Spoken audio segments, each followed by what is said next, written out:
Thank you so much for being a part of my very first podcast.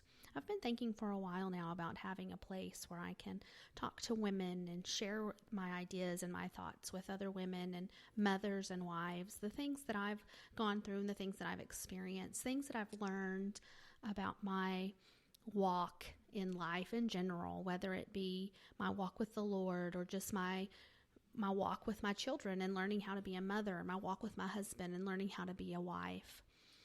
I was trying to think of a name for my podcast, and I was cleaning the other day with my middle daughter, Kinsey, who's my right-hand man.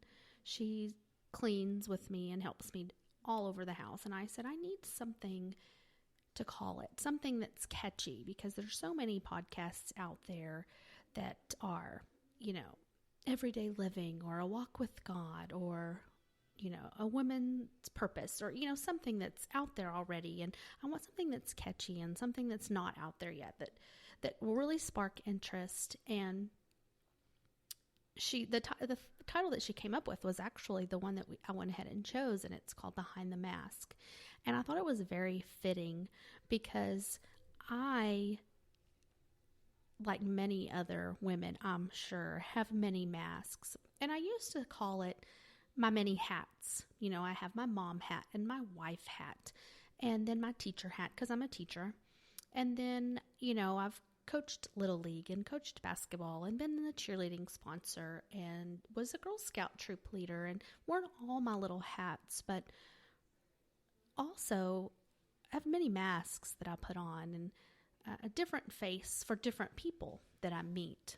And I think we all do in a way, and I think that can be good, and I think that can be bad. But it reminded me when my children were small. I have 4 children, and they're getting to be pretty big. Now they're 17, 15, 13, and 9. But when the older 3 were really small, I think this particular story or this particular time period I'm thinking of, they were, like 6, 4, and 2. I remember I was a Mary Kay fanatic back then in those days, and my favorite lipstick color was Downtown Brown. And I kept my Mary Kay lady in business, and I'd say, make sure you always save me that Downtown Brown. And we would pull up at church. We would go separately from my husband because he is the pastor of our church, and so he would get there super early and do all the things that pastors do at church. I don't know what other pastors do, but I know my husband goes and does all kinds of things, from cleaning toilets to sweeping and mopping to, tuning guitars and getting ready for a sermon. But he would already be there, and we'd pull up at the church, and I'd put on my Downtown Brown lipstick. That was the only day I really wore lipstick. Back then I was a stay-at-home mom, and I didn't really wear lipstick any other time but Sunday. And I'd put on that Downtown Brown lipstick, and then I'd turn around and talk to those kids. And you know how you kind of clench your teeth and you talk to them through your teeth and you're just moving your lips. And I would give them a real what for, and I would tell them, now you're going to go in there and you're going to be on your best behavior and you're representing the Celts family name and this and that. And then just really, give them the what for. And Caitlin, I remember it was years later, my oldest daughter finally said, Mom, that lipstick that you always wore always scared me. So I don't know if she really heard anything that I was ever saying, but just that my lips were pursed and being so mean, and she just remembered it as my mean lipstick. And here I thought that was my Jesus lipstick. I wore it every Sunday. That's where I wore it to church. And I would give them the real, the run through about how they're representing the Celts family name and they're representing God, and they're going to get in, they're going to be on their best behavior in Sunday school, and they're going to sit in that pew during church. And I would get lots of compliments about how I had the best behaved children in the church.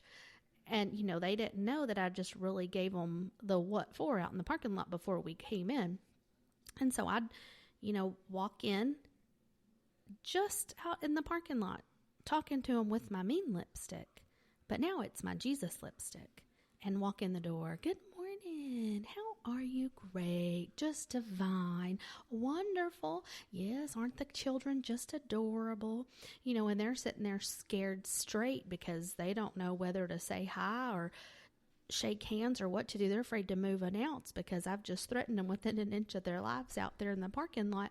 So I definitely had that mask down perfectly. And I thought, what better name than Behind the Mask? Kenzie, you are a genius. And so that's how we came up with the name Behind the Mask, literally while Kenzie and I were cleaning the kitchen one night after dinner. But one of my first topics that I really want to talk about today, the title of this podcast is Stop Apologizing. This is something that I think we get caught up in, and we think we're hurting people's feelings, and we stop being assertive, and we stop standing for what we believe in, and we bow down, and we stop being confident as women, not just women of God, which is important, but just as women.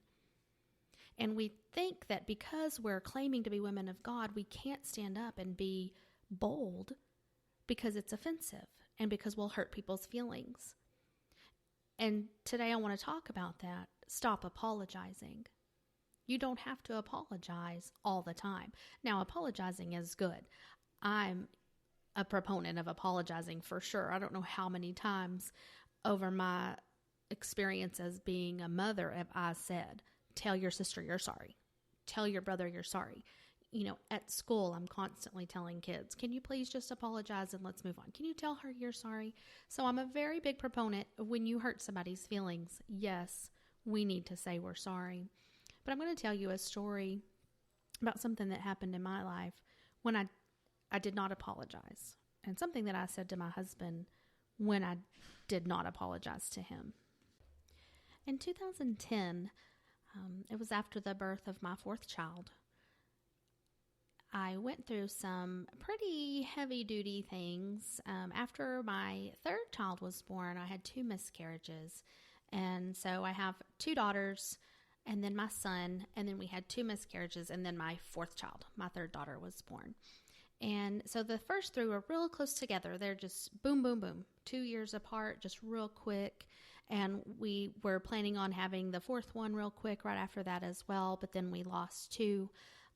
And so I went through some very dark times, I think, in my life. You know, when you're having babies anyway, and mine were all really close together, I don't really know if I ever recovered fully in between each one, because it was, you know, when you're going through postpartum and different things, and then you get pregnant again and your hormones are just out of whack. My hormones were crazy for about 10 years. And so, and then having lost 2. It was just some mental things that I had just been going through. So that played a lot into it as well, just having those, that shadow kind of hanging over me. But I remember my youngest was born in 2009. And so at the end of 2009, so she was still a baby. Sometime in 2010, I told my husband, I quit. I cannot do this life anymore. You know, I'm stuck in this cycle. I have these really super highs at church, and I think, oh, I've got this figured out, and I have this awesome joy and a peace, and I'm going to do it, and I think I can do it. And then I go home, and then worry and fear and doubt creep in, and I see all the things that I'm not doing, and I'm a failure as a mother, and I'm a failure as a wife, and I get these lows. Then I go back and I experience the joys and the excitement again, and then the lows come again. And I was just stuck in this endless cycle. And I told him finally, after years of just being in this cycle and just not being able to measure up to this mark that I was trying to meet, this invisible, mark that I was trying to get to. I was just never going to meet it. I said, I quit. I just quit being a mom. I quit being a wife. I quit being a Christian. I'm done. And I was literally at the end of my rope. This began our journey, my husband and I, our journey to where we are now, almost 10 years later, on a road to learning what God's grace truly is and what freedom truly is. This is probably the best life that I'm living right now. People are always asking, if you could go back to high school, would you? Or would you go back to college? No, I would definitely not go back to those times. I was so insecure, so full of worry and doubt. I would not. Right now, I'm living my best life. And I'm going to get to some of those, how I got here, some of those ways I got here over the course of this podcast.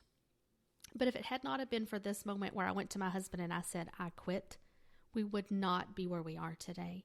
It began a study on his part to discover, what are we doing wrong? Something we are doing wrong. We've been living this Christian life. I've been a pastor now for over 10 years at that time. And my wife wants to quit. I've missed it. And so we just began this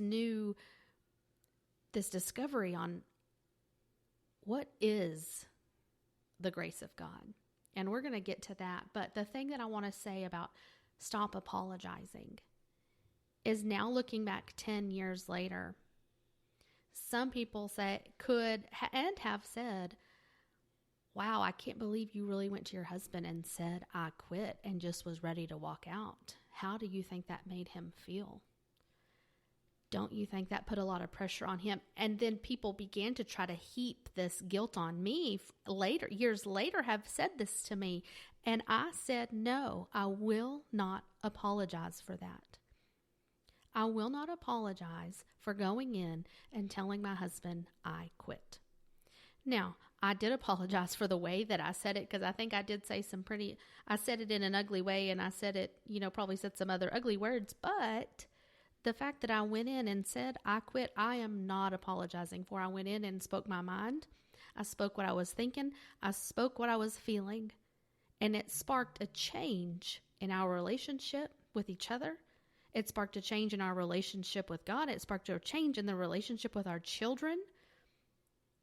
And I will not apologize for that. And now, since that time, I have found myself in situations at work and at church where I find myself in conversations and I have an opinion and I have something that I want to say. And the old Lisa would either say them and go, oh, but I'm sorry, whatever you guys think. The old Lisa would do that, say them and then apologize for it, or not say them at all, because I don't want to offend anybody and make people think that I know more or that their ideas aren't good. So I'm just going to keep my ideas to myself. The new Lisa on this side says, this is an idea that I have. It might be good. Or, this is a hard one. I don't like that idea that you have. And this is why. Giving your opinion is okay. And you don't have to go, oh, but I'm sorry, it's just whatever you guys think. You don't have to do that. Just because you come in at the tail end and try to apologize for it doesn't mean that you're super Christian and that you have and that you're super pious and nice and you have the answer. That's not it. And it's not being boastful or arrogant either. It's finding a balance in the middle and being confident and being proud of who you are and knowing that you have ideas and knowing that you have a say and saying them. Don't apologize. Don't go into a meeting, a staff meeting or a board meeting and say, well, I really like your idea, but this is something that I really think we should change. I'm really sorry. Whatever y'all want to do, and cower down because they all know that you're the Christian and that's just what you do. You're the pushover. I'm here today to tell you to stop apologizing. Put those shoulders back, stand up and say, here's an idea. What do you guys think? And if people don't like it, hey, that's fine. Have your opinion. Don't apologize for it. I tell you what, if I went back and did not tell my husband I quit, if I went back and apologized for that and said, you know what, I'm sorry I said that. I take it back. I don't quit. It's okay. I don't quit. I don't know what I was thinking. I'm sorry, dear. I don't know where we'd be today. Honestly. I don't think I would be married. The way this deep depression that was hanging over me, I honestly don't know if I would be alive. And I know that's deep. All because don't apologize, all of that because you didn't apologize. I really think so. If I'd have gone back that night after we had our talk and said, you know what, dear, I take it back. I apologize. I don't know what I was thinking. I just got a wild hair.